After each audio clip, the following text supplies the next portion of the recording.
Since we're not out on the road traveling this week, we thought we would mix it up a little bit, and since Candace, myself, and Riley have planned so many trips together, we thought we would take a moment to share with you guys the 4 steps that we do when we plan our trips.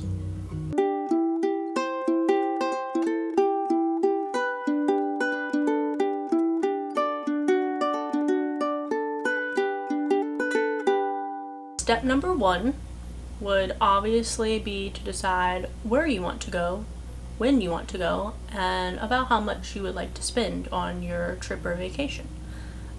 So figure out your travel dates. If possible, build in an extra day at the end of your trip. We never like to come back from a trip somewhere and then immediately go into get a night's rest and then start working again the next day. We like to have kind of a day to reset, unpack, do laundry, all that good stuff before we start back into our normal routine. So obviously when you're traveling somewhere, you have to pick where you're going.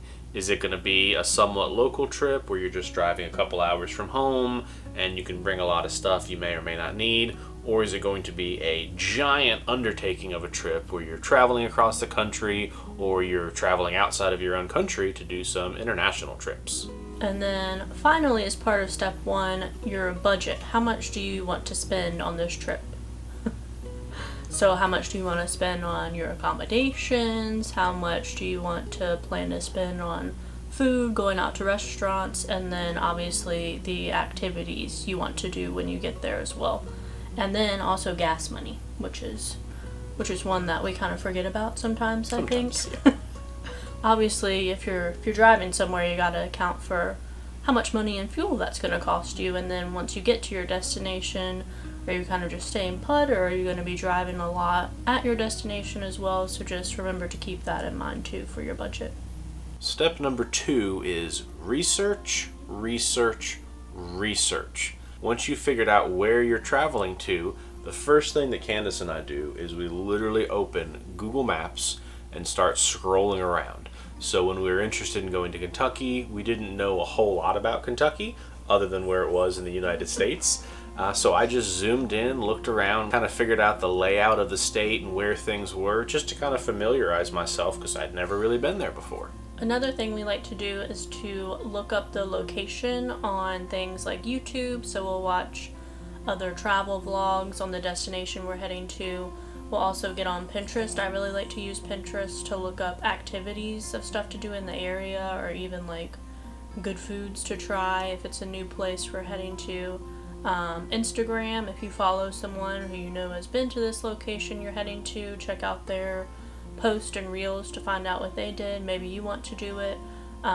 Personally, we do a lot of hiking as well, so we definitely use the All Trails app all the time to make sure, hikes that we want to do, if we're bringing Riley along, that they are in fact pet friendly, making sure they're open, and because sometimes trails close, and so we read those reviews from people who've done it recently. Another tool that we like to use when we're planning our trips is actually Google Earth. If you've never used Google Earth for planning, it's incredibly helpful. You're able to customize a map, make it yourself, do different kind of icons, different symbols, different colors. So we're going to show you really quick how we do a little bit of our Google Earth planning. Once we figure out where we want to go, when we want to go, and what we want to do once we get there, we make a list of each location and what we want to do in each location. And if you've never used Google Earth before, just pull up Google and search for, guess what? It's Google Earth. And then you're going to come over here and create a new project. So we're just going to call this one Kentucky. Spell it right. Okay, and then we're going to start using that list of things that we want to do to populate where we're going. So we definitely want to go to the Kentucky Horse Park, so we're going to add that to the project. From here you can choose icons that make sense, and you can also do things in different colors if you have lots of stuff. And then before you know it, you've populated the map with all the things that you want to do. We also added the Airbnb that we're staying at, and I usually make that a red star, just so it stands out separately. And then from there, when you start planning your itinerary, you can just go to the places that are all in the same area. For example, the Botanical Garden and the Beaumont Walking Trail were kind of close, so we can do that in a day. Thoroughbred Park, the Bluegrass Distillers, you could do that in a day. And then you'll notice that the Kentucky Horse Park is all the way up here by itself. So that one might take up just an entire day since it's a little bit further away. So for this part of the map, we're looking at Beattyville, Kentucky. You can see where we're going to stay, and you can also see some of the things that we looked at doing. You'll notice down here that there is just one trail, completely separate, nothing else is near it. So in this instance, we just decided that we didn't need to see that trail because we would have to drive completely the opposite direction only for one thing. And we always look at our location on Google Earth and compare it to where we're thinking about staying in that location. We never try to stay more than like an hour away from anything we want to see or any activity. I think anything over an hour is just, it seems so far, especially if we were doing something where we were leaving Riley, like she can only be left alone for a certain amount of time. Obviously that can be a little more flexible if you're not traveling with the dog or the dog is coming with you. We also sometimes plan a specific location we want to go to and then we'll look for activities, or it can be vice versa. And like when we went to Beattyville, Kentucky, we would not have gone to Beattyville, Kentucky most likely if we weren't doing the underground kayaking and the mine that we did there.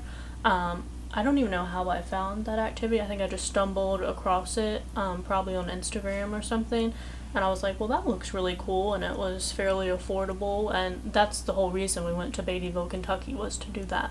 We tend to use Airbnb when booking our accommodations, so sometimes if we don't have a set idea on where we're going, we'll just put in when we know that we can go. We'll make sure obviously that it's pet friendly for Riley, so we'll make sure to add her. And then you can search, and then you can also use these filters. So we would want a house. You can put in your price range, cheap preferably. You can put in if you want a set number of bedrooms or bathrooms. We would want Wi-Fi, so I'll check that. And then you can hit show the homes that are available, and you can either scroll down and list view, or I like to open the map, especially if I'm looking somewhere nearby, and kind of scroll over and see if anything pops up that fits our needs that's available wherever we're looking at going. Number 3 is to actually book your accommodations, plan your itinerary, and plan your route. So a lot of times we will stay in multiple locations in a state, like in Kentucky, for instance, we stayed in 3 different locations. So we look ahead at the shortest route to each location, but sometimes we won't take the interstate, especially if we have time to kill, because normally checkout at an Airbnb is like 10 or 11 and you can't usually get in until 4. So I think when we were leaving Lexington going to Louisville, we had some time to kill, so we might look at a back road or like a more scenic route to take on the way there to also kill some time and see some different parts of the state.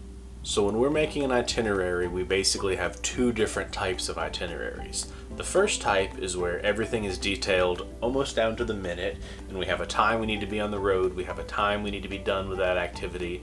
Like when we went to Iceland a few years ago, we went in the winter time, we only had like 6 hours of daylight, so we knew what time the sun rose and what time the sun set, and everything else was based on that. The other type of itinerary that we do are what I call ABC days, where you don't pick exactly what you're going to do every single day. For example, day A might be 2 hikes and kayaking, and day B might be 2 museums. So if you're looking at the weather while you're on your trip and you say, well, you know what, it's going to be really sunny on Tuesday, let's go ahead and run day A on Tuesday, and then day B we'll do on Monday because it's going to be rainy. So we make little tiny day plans, so once we get to where we're going, we can kind of make the decision from there. And our 4th step for planning a trip is, do you need any specific gear for this trip? For example, are you doing any activity that you've never done before and you need gear for it? When we went to Michigan and Wisconsin this past winter, we wanted to go snowshoeing. We looked up how much a snowshoe rental was, And then we looked up how much snowshoes were and realized that if we wanted to go snowshoeing more than twice, it just made sense to buy the snowshoes. And if we didn't like it, well, then we'd be out $50, and it really wasn't that big of a deal. But or 100 if your snowshoes don't come in time from the place you ordered it from, and you have to buy it from a very specialty sports store. Yay, Candace. And then, is there any specific type of clothing you need for where you're going? So maybe it's going to be super rainy. Maybe you need a new raincoat. Maybe it's going to be very cold. Maybe you need some like thermals to wear underneath of your clothes, or some special socks for hiking that'll keep your feet warm and not wet and keep you from getting blisters. Anything like that. We will say, don't just buy new stuff just to buy new stuff. It's super tempting. Last year when we went camping for basically 3 weeks in the Northeast, we had not been camping together really all that much, and we needed to buy a lot of stuff. Some stuff we didn't use, and thankfully, because we bought it on Amazon, we were able to return it when we got back. But so yeah, you're probably going to need a couple of small things to make every trip go better, but don't just buy something because you feel like you have to. So to summarize, the 4 steps we use when planning a trip. Step 1, when, where, and how much. Step number 2 is research, research, research. Step number 3, book your accommodations, plan your itinerary, and plan your routes. And the last step, step number 4, is do you need any new gear before you go on this adventure? We hope that these tips will help you guys plan your next adventure, and maybe you learn something. If there's something that you guys do when you're planning your trips out that we didn't mention, put in a comment down below, because we are always keen on learning new ways, especially easier ways, to plan all the adventures that we love to go on. We've got some really fun and exciting trips coming up here shortly that are now officially booked, so we are super excited to be sharing those videos with you in the very near future. So until then, as always, we'll see y'all somewhere. So one of the tools that we like to use when we're planning a trip is actually Google Maps. Andrew.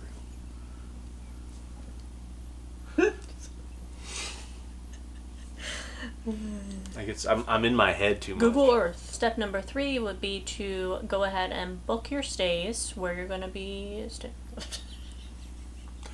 Book your stays. Why where can't you're I remember staying. things? So we might look at like a back road, or a scenic route to take on the way there.